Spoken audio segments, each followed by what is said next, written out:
క్రీస్తునందున్న ప్రియులకు ప్రేమతో వందనాలు తెలియజేయుచున్నాను. సెప్టెంబర్ నెల 22వ తేదీ 2024. ఈరోజు దేవుడు మనకు చేస్తున్న వాగ్దానం ఏమిటనగా, కీర్తనల గ్రంథము 84వ కీర్తన 11వ చరణం. యెహోవా కృపయు ఘనతయు అనుగ్రహించును, యథార్థముగా ప్రవర్తించు వారికి ఆయన ఏ మేలును చేయక మానడు. ఆమేన్. నా ప్రియమైన సహోదరి సహోదరులారా, మనం ఆరాధించే దేవుడు నమ్మకమైన వాడు, నీతిగల దేవుడు, యథార్థవంతుడైన దేవుడు.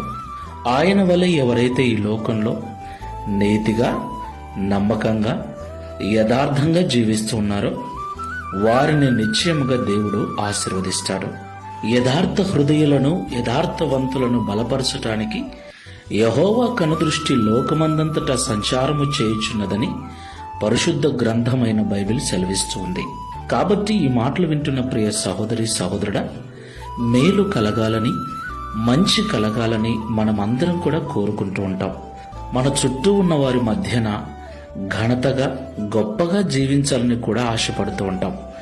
ఇది తప్పేమీ కాదు ప్రియులారా. అయితే దేవుని యొక్క కృప ద్వారానే మనకు ఘనత అనుగ్రహించబడుతుంది.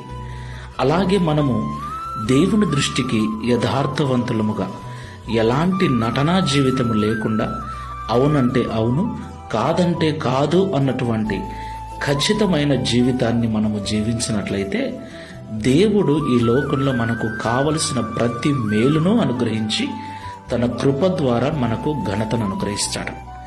ఒకసారి మనల్ని మనం తీర్మానం చేసుకొని ప్రార్థన చేసుకుందాం. సర్వశక్తిమంతుడైన యేసయ్య,